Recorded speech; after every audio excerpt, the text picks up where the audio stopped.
ประเด็นเติมธรรมะให้หัวใจเติมอาหารใจเติมพลังใจให้ตนเองเป็นประจำทุกวันเวลา 20 นาฬิกาเป็นต้นไปโปรดเมื่อทำเป็นทีมมาเราจะได้พบกันเพื่อรับฟังสาระธรรมข้อคิดดีๆมากมายรับบุญง่ายๆด้วยการกดแชร์เผยแพร่เป็นธรรมทานสัพพะทานังธรรมทานังชิแผ่ธรรมะให้กว้างไกลแชร์ไปมากยิ่งได้บุญมากเป็นการเปิดโอกาสให้คนได้รับฟังธรรมพบปัญญามีความสุขพ้นจากทุกข์ด้วยการฟังธรรมะมั่นใช้คันติธรรมะโปรดฟังวาทะเราก่อนเราขอร้องสักครั้งจะกลับไปสั่งลูกรักท่านคอยเราสักพักแล้วเราจะกลับย้อนมาเป็นพักสารเพื่อให้ท่านได้กินมีเกียรติเราเป็นสัตว์มีศีลไม่เล่นลิ้นหลอกลนเราไม่ลูกรักเหลือเช่นแม่ซื้ออยากเป็นหนึ่งต้องพึ่งตัวของตนอยากเป็นคนต้องมีธรรมประจำใจขอกราบพระธรรมสวัสดีกับบรรดาท่านผู้ฟังแล้วก็ท่านผู้ชมทุกท่านที่กำลังติดตามรายการเห็นธรรมเห็นเราเห็นธรรมทางช่องธรรมะเป็นทีมทีวีออนไลน์กลุ่มพระสงฆ์ร่วมกันเผยแผ่ธรรมะออนไลน์ไลฟ์สดทาง Facebook ทาง YouTube และสถานีวิทยุเครือข่ายคลื่นสีขาวชาวประชา8จังหวัดภาคเหนือ FM 104.50 เมกะเฮิรตซ์นะวัดฝายหินอำเภอเมืองจังหวัดเชียงใหม่ซึ่งต้องกราบขอบพระคุณท่านอาจารย์เจ้าคุณพระวิสุทธิวัชราภรณ์หรือว่าครูบาขาวนะที่ประธานมูลนิธิกุศลที่เป็นค่าใช้จ่ายช่องธรรมะเป็นทีมทีวีออนไลน์ของเราทุนนิธิพระวารีคุณูปมาจารย์โฟอัตตสิโวในเมตตาท่านอาจารย์พระครูสุชาติธรรมวุฒิพร้อมทั้งศิษยานุศิษย์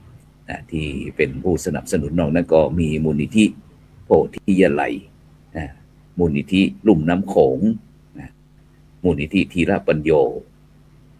โครงการวัดประชารัฐสร้างสุขโครงการหมู่บ้านรักษาศีล 5และคณะสงฆ์จังหวัดเชียงใหม่วิทยาลัยมจร.วิเขตเชียงใหม่วิทยาลัยสงฆ์ลำพูนพร้อมทั้งคณะสงฆ์จังหวัดเชียงใหม่ในเมตตาของพระเดชคุณหลวงพ่อพระเทพสิงหวราจารย์ดร.รองเจ้าคณะจังหวัดเชียงใหม่เจ้าอาวาสวัดพระสิงห์วรมหาวิหารที่ขาดไปได้ก็คือบรรดาท่านผู้ฟังท่านผู้ชมนะที่คอยกดติดตามกดไลค์กดแชร์เพื่อเป็นธรรมทานยิ่งแชร์มากก็ได้บุญมากแชร์น้อยก็ได้บุญน้อยไม่แชร์ก็ไม่ได้บุญซึ่งในค่ำคืนนี้เป็นวันอาทิตย์ที่15เดือนกุมภาพันธ์ปีพุทธศักราช2569นะเป็นประจำทุกคืนวันอาทิตย์เวลา 20:00 นถึง 3:00 นนะเราก็จะได้ส่งนักพัฒนารู้นะเพื่อที่จะมาแลกเปลี่ยนเรียนรู้สนทนากันซึ่งโดยเฉพาะในค่ำคืนวันนี้นะหลายท่านหลายคนก็คงจะสารวนสารแวงเพราะว่าเป็นช่วงต่อที่ปลายฤดูหนาวที่จะเข้าสู่ฤดูร้อนนะซึ่งโดยเฉพาะในค่ำคืนวันนี้ที่วัดพระสิงห์วรมหาวิหารนี่ก็คับคลั่งนะด้วยรถลาอะไรต่างๆนะเพราะว่าที่จังหวัดเชียงใหม่นั้นก็มีงานไม้ดอกไม้ประดับวันที่15-16 2 วันด้วยกันนะฉะนั้นเราไปพบกับผู้ร่วมรายการเราจะคุย หรือว่าสนทนาเรื่องอะไรกันเราค่อยมาพบกันไปพบกับผู้ร่วมรายการท่านแรกท่านอาจารย์พระครูโกวิทอัธวัฒน์ผู้ช่วยศาสตราจารย์ดร.นรองผู้อำนวยการวิทยาลัยสงฆ์ลำพูนเจ้าอาวาสวัดบ้านก้องอำเภอป่าซางจังหวัดลำพูนนมัสการครับอาจารย์พระครูโกวิทครับผมกราบถวายความเคารพท่านครับผมด้วยความเคารพทุกรูปครับถูกครับผมไปพบกับรูปที่2แล้วก็ไปที่พระอาจารย์ดร.วิสิทธิตาวิสิทธโธผู้ช่วยศาสตราจารย์ดร.ผู้อำนวยการสำนักวิชาการมหาวิทยาลัยมหาจุฬาครับผมน้องถวายครูบาครับผม ในเป็นยังไงบ้างเนี่ยไอ้ท่านอาจารย์ดร.วิสิทธิ์ไปที่ไหนมาติดต่อยากเสียเหลือเกิน ตั้งแต่จากอยากแตกบ้านหินแตกจากเชียงรายมาแม่จันเชียงรายเวียงอะไรนะไอ้ดอยหลวงเนาะไปตั้งแต่วันที่แม่ฟ้าหลวงครับไปตั้งแต่วันที่เนี่ยนะวันที่10เนาะอาจารย์ครูสุพจน์เนาะครับวันที่10เราก็เดินทางไปที่แม่สวยเนาะไปดูครับนะครับหรืออีกอันหนึ่งก็คือกองทัพธรรมที่พระสงฆ์กลุ่มหนึ่งลุกขึ้นไปเผยแผ่ธรรมกับพี่น้องชาติพันธุ์นะครับก็ไปติดตามโครงการไปตั้งแต่ไปที่ขึ้นไปที่แม่สวยดอยช้างออกไปที่กิวแลออกไปที่หมอกจามที่แม่อายเนาะแต่ส่วนทางนะครับออกจากนั้นเราก็เดินมาทางแม่จันแล้วก็แม่ฟ้าหลวงแม่จันแม่ฟ้าหลวงนะครับไปบ้านสามัคคีเก่าสามัคคีใหม่ออกไปเกือบติดชายแดนนะครับไปดูร่องรอยการพี่น้องกลุ่มชาติพันธุ์นะอาจารย์นั้นวันนั้นเป็นเราไปพี่น้องอาขาวันนั้นไปอยู่กับพี่น้องอาขานะครับไปอยู่กับพี่น้องอาขาที่ลุกขึ้นมาประกาศตัวเป็นพุทธมามกะประกาศตัวที่จะการรับเอาคำสอนนะครับไปแล้วก็เห็นกิจกรรมเห็นการออกมาทำบุญตักบาตรของพี่น้องก็รู้สึกว่าทำให้มีพลังอาจารย์พระครูครับแล้วก็กลับมามีงานครูบาอาจารย์หลายท่านก็ต้องกลับนะครับกลับไปเคลียร์ไปจัดการนะครับก็เพิ่งเรียบร้อยต้องขออภัยครับเช้าไม่ได้พบป่าเรื่องธรรมะรับบุญเช้าครับเช้าวันอาทิตย์ปกตินั่นก็จะต้องเป็นบทบาทของท่านอาจารย์ดร.วิสิทธิ์นะแต่พระครูโสพลเป็นกองสนับสนุนครับวันวันนี้ก็เลยต้องมาขออภัยแล้วก็ขอปรงอาบัติอาจารย์พระครูโสพลด้วยขอเป็นตอนเย็นหรือว่าเช้าวันพรุ่งนี้นะครับครับผมแล้วอาจารย์พระครูโกวิทด้วยเมื่อวานนี้ไปแอบไปที่ไหนมาเนี่ยโอ้โหพอดีช่วงสัปดาห์ที่ผ่านมามีศาสนกิจหลายด้านครับอาจารย์ตั้งแต่วันที่10 11 12เนี่ยมีคณะเพื่อนสหธรรมิกซึ่งอยู่ที่สถาบันวิปัสสนาธุระของมจร.วังน้อยได้ขึ้นมาที่น่านแล้วก็เขาก็มาที่ลำพูนเชียงใหม่ก็วิทยาลัยสุขลำพูนก็ดูแลผมก็ไปหลายที่ครับอาจารย์พาคณะไปทั้งในส่วนของลำพูนและเชียงใหม่ในช่วงที่ไปเชียงใหม่เนี่ยโชคดีจังขอเล่าอีกหนึ่งพอดีว่าผมไปเจอหลวงพ่ออาจารย์พระครูวัดศรีสุพรรณวรายครับอาจารย์ก็ทีนี้อาจารย์พระครูสิริธรรมประทีปเจ้าวาดวัดพุทธารามลีดที่สหรัฐอเมริกาที่อังกฤษก็นั่งสนทนาธรรมกันแล้วท่านก็บอกว่าเชิญนิมนต์คณะเนี่ยไปเยี่ยมที่วัดศรีสุพรรณวรายในขณะที่ไปอาจารย์ก็นั่งคุยกันปกติก็เห็นเด็กพุทธศิลป์เราเนี่ยที่จบจากวิทยาเขตเชียงใหม่เนี่ยหลายรูปเลยผลผลิตของวิทยาเขตเชียงใหม่ได้นำพระทั้งลาวทั้งที่กำลังเรียนอยู่เลยที่เรียนจบนะครับ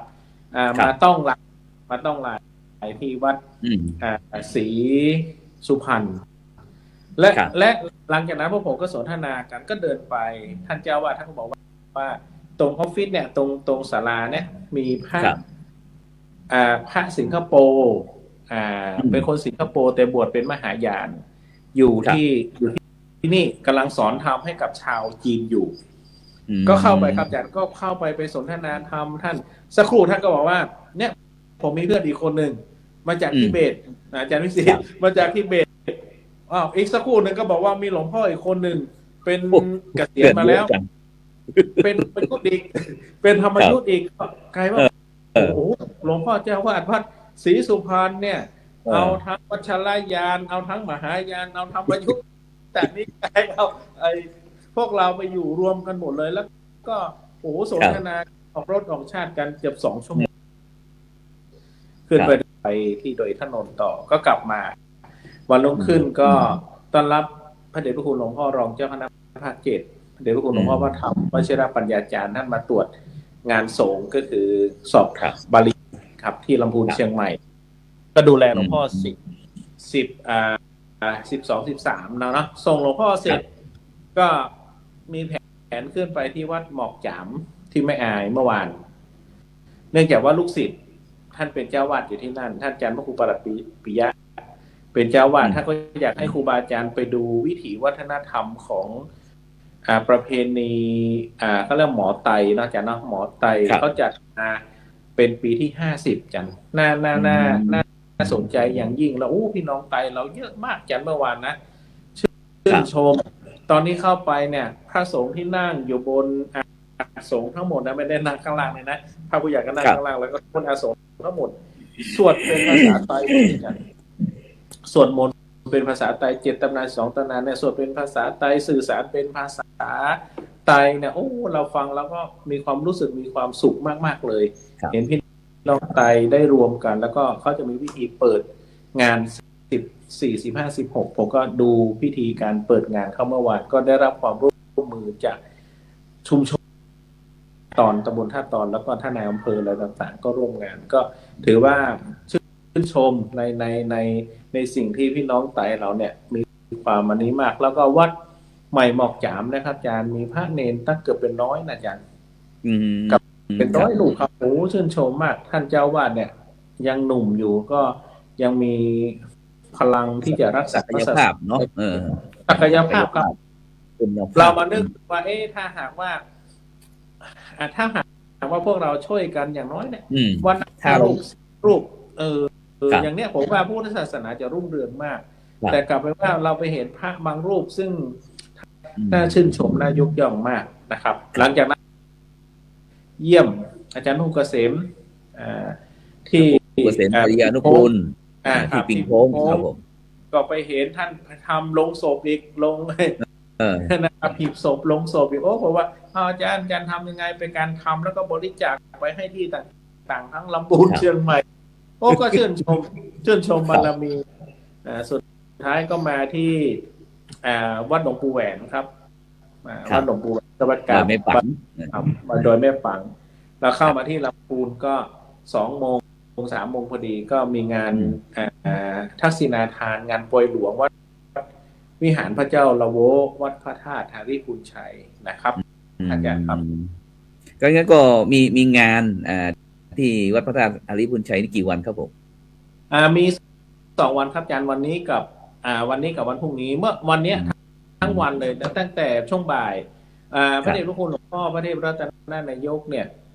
ท่านนิมนต์พระสงฆ์ในเขตจังหวัดลำพูนก่อนตอนเช้าชุดแรกครับ170 กว่ารูปเนี่ยทักษิณาทานสวดธรรมนิยามชุดแรกนะชุด2 โมงนะครับชุด14 นาฬิกาแล้วก็หลังจากนั้นชุด3 โมงก็จะเป็นคณะสงฆ์คณะสงฆ์อำเภอป่าซางคณะสงฆ์อำเภอแม่ทาคณะสงฆ์อำเภอหนองล่องและคณะสงฆ์อำเภอบ้านทิชุดละ170นะครับอาจารย์วันเนี้ยแล้วก็ช่วงเย็นตะกี้ผมไปที่วัดพระธาตุหาริพุนชัยเพิ่งกลับมาเนี่ยกำลังอยู่ในช่วงของพิธีพุทธาภิเษกพระเจ้าละโวในวิหารละโวซึ่งหลวงพ่อ ได้ใช้งบประมาณในการก่อสร้างทั้งหมดอยู่30 ล้านครับอาจารย์ อืม 30 ล้านงานคือเนี่ยพุทธาภิเษกพระเจ้าละโวเสร็จในวัน ครับ พรุ่งนี้จะมีพิธีเจริญพุทธมนต์โดยมีพระเดชพระคุณเจ้าพระคุณสมเด็จพระมหาธีราจารย์เจ้าคณะใหญ่ของเหนือวัดพระเชตุพนวิมลมังคลารามท่านจะเดินทางมาพร้อมกับพระมหาเถระทั้งในที่ว่าในภาคเหนือด้วยซ้ำไปนะครับ ใน ครับ ส่วนของที่ทำงานแล้วก็ภาคบ่ายก็จะมีงานงานทำบุญช่วงบ่ายช่วงเย็นแล้วก็ตอนเย็นก็จะมีการเจริญพุทธมนต์อีกรอบหนึ่งนะครับอาจารย์เจริญพุทธมนต์สวดมนต์ตันอีกรอบหนึ่งถือว่างานนี้พระเดชพระคุณหลวงพ่อพระเทพรัตนนายกท่านจัดงานถวายไว้ในพระพุทธศาสนาพระสงฆ์คิดว่าทั้งหมดทั้ง2 วันนี้ไม่ต่ำกว่า400-500 รูปครับอาจารย์นิมนต์มานะครับ ครับผมครับสาธุงั้นก็บรรดาท่านผู้ฟังท่านผู้ชมนะทางที่ติดตามทางช่องธรรมะเป็นทีมทีวีออนไลน์ทั้ง Facebook ทั้ง YouTube แล้วก็สถานีวิทยุเครือข่ายขึ้นสีขาวนะก็จะเพิ่นพรเชิญร่วมงานปอยหลวงพระวิหารพระเจ้าละโวนะแล้วก็อาคารพิพิธภัณฑ์วัดพระธาตุริพุนชัยวรมหาวิหารเมืองจังหวัดลำพูนทั้ง2 วันก็คือวันที่15พรุ่งนี้ก็วันที่16วันสุดท้ายด้วยกันนะครับซึ่งได้ฟังท่านพระอาจารย์ทั้งสองแล้วก็มันซะเหลือเกินนะก็มีแต่คนบ่นพระอาจารย์ทั้ง2 รูปครับเขาบ่นว่าตกงาน แต่ทั้ง2 รูป โอ้โหผมก็ตั้งแต่วิทยาลัยผู้อำนวยการสำนักวิชาการเนี่ยอาจารย์พระครูโควิทกับพระครูโสพลไม่ว่างเลยอ่ะเวลาป่วย ไม่มีเวลาป่วยเลยนะครับ เนี่ยครับบทบาทนะครับบทบาทของพระสงฆ์เราเนี่ยถ้ามีโอกาสนะครับโดยเฉพาะการที่คณะสงฆ์ไทยเราได้มีโอกาสได้เลือกคนให้ตรงกับงานนะครับมันก็จะสนุกกับสำหรับคนทำงานท่านอาจารย์นั้นทั้ง2 ท่านเนาะยังโดยเฉพาะที่กำลังผ่านไปก็คือ12 13 14สอบบาลีสนามหลวงทั้งประโยค1 2ปท3ปท4แล้วก็ปท5นะส่วนภูมิภาคก็จัด1 2 3 4ส่วนปท5ก็สอบส่วนกลางนะซึ่งก็ได้มีโอกาสประจำครับก็ตลอดวันวาเลนไทน์วันวาเลนไทน์ผ่านไปด้วยเดือนนี้มีงานเยอะท่านอาจารย์ครับนอกจากที่จะสอบบาลีแล้ว14วันวาเลนไทน์15 16 17นี่ก็จะเป็นวันปีใหม่ของพี่น้องจีนอีกแล้วครับจีนนะครับ ไม่รู้ว่าอาจารย์ดร.วิสิทธิ์ครับสังเกตวันวาเลนไทน์ปีนี้เป็นยังไงบ้างครับเห็นลูกๆหลานๆคนรุ่นใหม่เขาจริงๆวันนี้เราพูดถึงเป็นวันที่สำคัญเนาะเป็นโดยเฉพาะยิ่งพระพุทธศาสนาเราก็ถือว่าเป็นหลักคำสอนอันหนึ่งนะเรื่องของความรักความเมตตานะครับแม้กระทั่งเราก็ยังมีวันมาฆะเนาะวันแห่งและวันแสดงความทีเนี้ยถ้าผมคิดว่าถ้าเราเข้าใจนะครับจริงๆแล้วเนี่ยมันเหมือนกับเป็นโอกาสที่กลับมาทบทวนตัวเองอาจารย์พระครูโสพลนะครับเราจะเห็นว่าแต่ละปีที่ผ่านมาเนี่ยเหมือนกับเป็นเวลาช่วงเวลาที่ผ่านมาเนี่ยถ้าเราเห็นปีนี้เนี่ยนะครับเราผ่านอะไรวิกฤตอะไรมาเยอะเนาะอาจารย์เนาะเราผ่านวิกฤตผ่านทั้งเรื่องของโรคภัยไข้เจ็บผ่านทั้งเรื่องสงครามผ่านทั้งเรื่องอะไรทั้งการเมืองเศรษฐกิจทุกอย่างนะอาจารย์ทั้งน้ำท่วมด้วยที่ภาคใต้เราก็มีการแสดงออกถึงการเลือกตั้งอะไรประมาณนี้เนาะมันทำให้เห็นกลับมาทบทวนวันแห่งความรักความเมตตากันเกิดขึ้นเนี่ยผมคิดว่าวันเดือนกุมภาเนี่ยเป็นเดือนแห่งความรักนะครับเราก็เห็นการให้อภัยกันดูแลจิตใจกันอะไรต่างๆนะครับผมคิดว่าพระพุทธศาสนาเนี่ยทำให้เราระลึกถึงสิ่งที่ทบทวนที่กลับมานะครับก็ปีนี้เนี่ยถ้าเราพูดถึงก็สถานการณ์ ดีขึ้นนะอาจารย์นะไม่ว่าเราจะผ่านอะไรมากมายนะครับ ยังมีสิ่งดีๆงาม ดี แล้วก็เป็นช่วง ดี โอ ยังไง กาส รู้สึกว่ามันดีขึ้นดียังไงครับผม เอาสังช่วงนี้ก่อนช่วงที่เรากำลังพูดถึงเรื่องของการสอบ โดยเฉพาะอย่างยิ่งเดือนนี้เป็นเดือนที่เราสอบบาดี อื เนาะ ม อาจารย์พระครู ครับ เราจะเห็นเรื่องของการแสดงตนหรือแม้กระทั่งคนที่สนใจออกมาศึกษา